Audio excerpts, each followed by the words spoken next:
कौन सोच सकता था कि एक साधारण सा दूध का डिब्बा रे के हाथों में आते ही जेल तोड़ने का सबसे बड़ा हथियार बन जाएगा। लेकिन जैसे ही रे ने उस डिब्बे को फाड़ा, उसमें से एक पतली चमकदार प्लास्टिक की शीट बाहर निकली। मौका मिलते ही उसने उस शीट को जेल के गेट पर लगे पासवर्ड लॉक के ऊपर सावधानी से चिपका दिया। जब गार्ड ने पासवर्ड टाइप किया तो उसकी उंगलियों के निशान उस शीट पर साफ छप गए। रे ने एलिमिनेशन मेथड का इस्तेमाल करते हुए जल्द ही सही पासवर्ड का कॉम्बिनेशन ढूंढ निकाला। लेकिन असली चुनौती अभी बाकी थी। गेट के बाहर हाथ कैसे पहुंचाया जाए। रे ने टॉयलेट पेपर को पानी में भिगोकर छोटी छोटी गोलियां बनाई और उनमें टूथपेस्ट मिलाकर एक चिपचिपा मिश्रण तैयार किया। फिर एक बड़े कागज की शीट में इन्हें लपेटकर उसने एक अनोखा चिपचिपा हथियार बनाया। लेकिन यह सब करने के लिए उसे कैमरे की नजरों से बचना था। रे ने पहले ही गार्ड की दिनचर्या का बारीकी से अध्ययन कर लिया था। हर बार जब गार्ड उसे सेल में बंद करके जाता, वह बाहर सिगरेट पीने और समय बिताने के लिए चला जाता। इस दौरान मॉनिटरिंग रूम 7 मिनट के लिए खाली रहता था। यही रे का सबसे बड़ा मौका था। रे जानता था कि जेल से भागने के लिए 3 चीजें जरूरी हैं। पहला, गार्ड्स की रूटीन की पूरी जानकारी। दूसरा, जेल के ढांचे का सटीक अंदाजा। और तीसरा, बाहर किसी भरोसेमंद साथी का होना। रे ने पहले 2 चीजों पर पकड़ बना ली थी। उसने जेल के पास एक कमजोर जगह भी ढूंढ निकाली थी, एक फायर स्टेशन जो जेल की दीवार से सटा हुआ था। रे के पास ब्लैक सेल की लोकेशन का भी पता था। सब कुछ दिमाग में सेट करने के बाद उसने अपने प्लान को अमल में लाना शुरू किया। उसने जानबूझकर एक कैदी पर हमला कर उसे घायल कर दिया। जैसा उसने सोचा था वैसा ही हुआ। गार्ड्स ने उसे सजा के तौर पर ब्लैक सेल में डाल दिया। जब गार्ड खाना देने आया, रे ने चुपके से कागज की गोली छोटी खिड़की के ताले में डाल दी, जिससे वह आसानी से खुल गई। पासवर्ड सिर्फ 4 अंकों का था, जिसे रे ने चुटकियों में क्रैक कर लिया। ब्लैक सेल से निकलते ही उसने मॉनिटरिंग सिस्टम को हैक कर 1 मिनट पुराना फुटेज चला दिया ताकि गार्ड्स को कुछ पता न चले। इसके बाद उसने फायर स्टेशन से जुड़ी वेंटिलेशन पाइपलाइन को खोज निकाला। जब गार्ड सिगरेट पीने में व्यस्त थे, रे उस पाइप के रास्ते रेंगता हुआ बाहर निकल गया। बाहर उसकी साथी पहले से ही तैयार थी। उसने एक छोटी कार में विस्फोट कर दिया, जिससे फायर अलार्म बज उठा। गार्ड्स ने सीसीटीवी फुटेज चेक की, लेकिन सब कुछ सामान्य दिखा। इस बीच रे फायर स्टेशन में दाखिल हो चुका था। उसने जल्दी से एक फायर फाइटर की वर्दी चुराई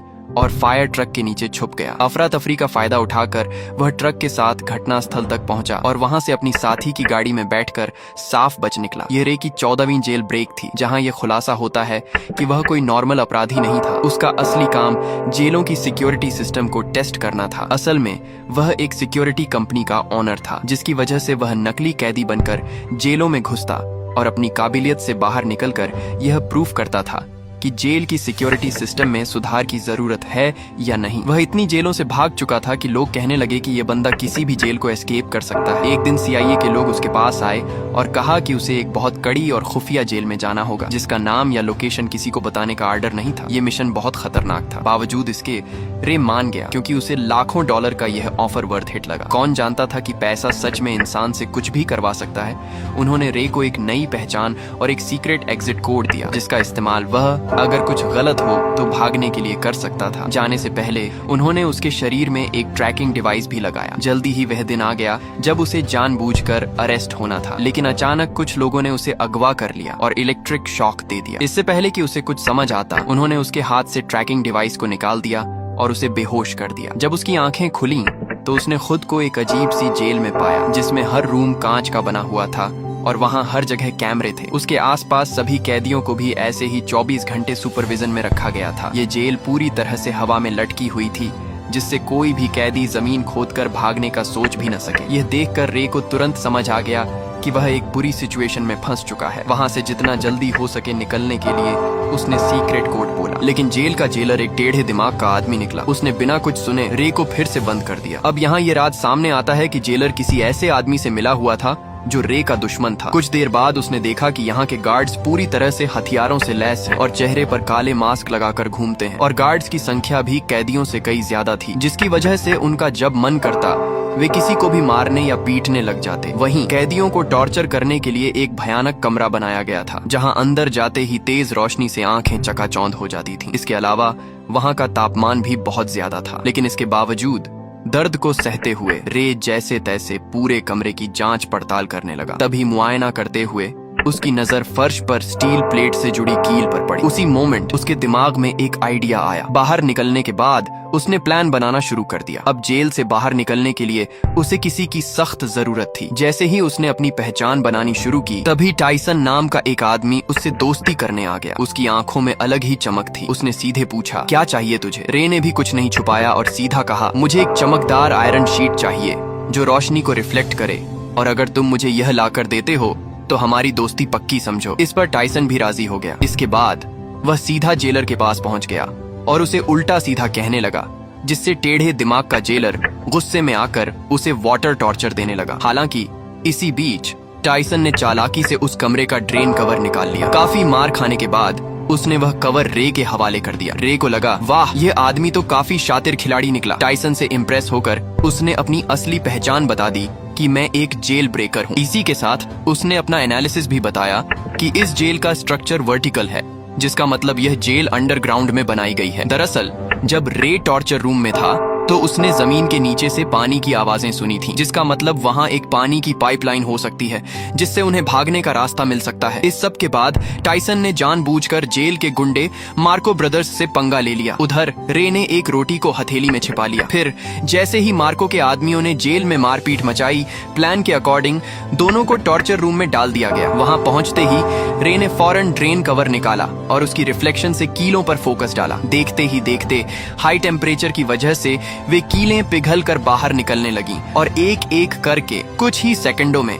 उसने सभी को निकाल लिया। फिर उसने रोटी का टुकड़ा मुंह में डालकर टाइसन को इशारा किया ताकि वह गार्ड का ध्यान अपनी तरफ खींचे। इसके बाद टाइसन ने अपना काम शुरू कर दिया, जिससे जेलर का ध्यान उसकी तरफ चला गया। वहीं रे ने तुरंत गीली रोटी को सीसीटीवी कैमरे पर चिपका दिया ताकि अंदर की फुटेज न दिखे। फिर वह फ्लोर से नीचे उतर गया और पाइपलाइन में चढ़ते हुए आगे बढ़ने लगा, लेकिन बदकिस्मती से रास्ते में गलती से एक तार टूट गया, जिससे पानी बाहर आने लगा। आखिरकार जब वह ऊपर पहुंचा तो उसके पैरों तले जमीन खिसक गई, क्योंकि यह जेल जमीन के नीचे नहीं बल्कि समुद्र के बीचों बीच पानी की एक विशालकाय शिप में थी, जहां से भाग पाना नामुमकिन था। इस बीच पानी लीक होकर जेल के अंदर भरने लगा, जिसकी वजह से टॉर्चर रूम के कैदियों को रिहा कर दिया गया। खुशकिस्मती से रे गार्ड्स की नजरों से छिपकर समय पर वापस आकर बच गया। हालांकि दूसरी ओर एक नई मुसीबत उसका इंतजार कर रही थी। दरअसल जेलर को फर्श पर छोड़ी गई कीलें मिल गईं, जिससे वह समझ गया कि रे ने जेल तोड़ने की कोशिश की है। उसके बाद उसने फौरन एक आदमी को कॉल लगाया, जहां यह राज खुला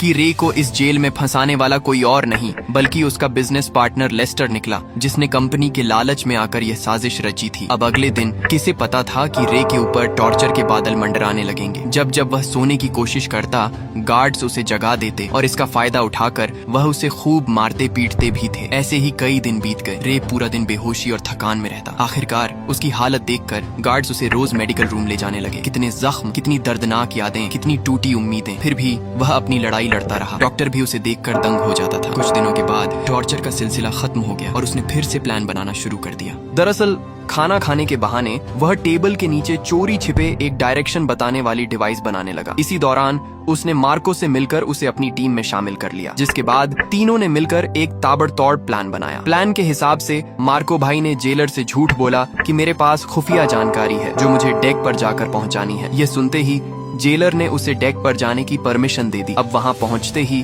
मार्को ने डायरेक्शन डिटेक्टर से मेजर करना शुरू कर दिया, मगर रे के लिए इतना काफी नहीं था। उसने नोटिस किया कि फ्लश करते वक्त पानी घड़ी की उल्टी दिशा में घूम रहा था। अब सारे डाटा को एनालिसिस करने के बाद उसने कंक्लूड किया कि वह अभी नॉर्दर्न हेमिस्फेयर में है। फिर एक नए आए कैदी से पूछने पर पता चला कि अभी नवंबर का महीना चल रहा है। इसके बाद रे ने अपने बॉडी टेम्परेचर को ध्यान में रखकर अनुमान लगाया कि वहां का तापमान जरूर मोरक्को तट के आसपास का होगा। इतनी मशक्कत के बाद आखिरकार अंत में जाकर उन्होंने क्लियर लोकेशन का पता लगा ही लिया। हालांकि लोकेशन पता होने के बावजूद वे वहां से निकलते भी तो कैसे? तभी टाइसन ने कहा कि अगर हम किसी तरह से बाहर मौजूद मेरे आदमियों तक मैसेज भेज सकें तो हमें यहाँ से निकलने से किसी का बाप भी नहीं रोक सकता। उसकी बातें सुनकर रे को लगा कि इस जेल का डॉक्टर शायद उसकी मदद कर सकता है। उसके बाद उन्होंने एक प्लान बनाया, जिसके अकॉर्डिंग टाइसन ने जानबूझकर रे पर हमला कर दिया, जिससे वह डॉक्टर के पास जा सके। ऐसे ही कई दिनों तक रे बीमार होने का नाटक करके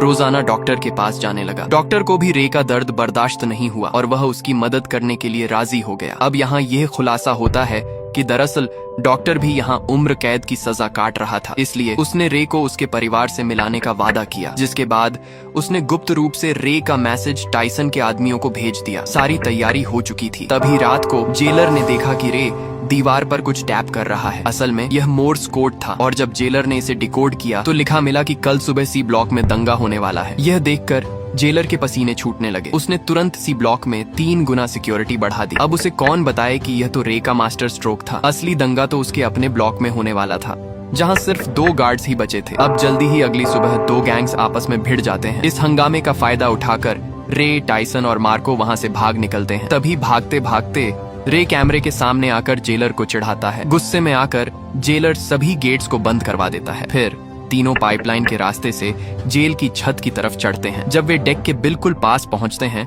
तो उनका रास्ता एक इलेक्ट्रॉनिक गेट से बंद हो जाता है, जिसे खोलने का बस एक ही रास्ता था कि पूरी जेल का पावर ऑफ कर देना। इस जोखिम भरे काम से सबको वापस पकड़ा जा सकता था। वहीं दूसरी तरफ जेलर ने मोशन डिटेक्टर के जरिए उनकी लोकेशन ट्रेस कर ली और फिर सारे गार्ड्स उनके पीछे लग गए। तभी भागने के दौरान मार्को को गोली लग जाती है। वह समझ जाता है कि उसका जिंदा बचना अब मुश्किल है, इसलिए वह अपने साथियों को भागने को कहता है और अकेले गार्ड्स को रोकता है। जैसे तैसे रे नीचे पावर रूम तक पहुंचकर पूरे शिप का पावर ऑफ कर देता है और ऊपर गेट खुलते ही टाइसन तुरंत डेक तक पहुंच जाता है। खुशकिस्मती से वहां हेलीकॉप्टर भी पहुंच चुकी थी, लेकिन टाइसन के मजबूत इरादों की वजह से वह रे को अकेला छोड़कर जाता भी तो कैसे। उसने मशीन गन उठाई और सामने आने वाले गार्ड्स पर गोलियां चलानी शुरू कर दी। वहीं दूसरी तरफ रे छुपकर पानी के एक टैंक में घुस गया, जहां उसे ढूंढ पाना मुश्किल था। यह देखकर जेलर ने तुरंत आदेश दिया कि शिप को दोबारा रिस्टार्ट करो, जिस पानी के टैंक में रे छुपा था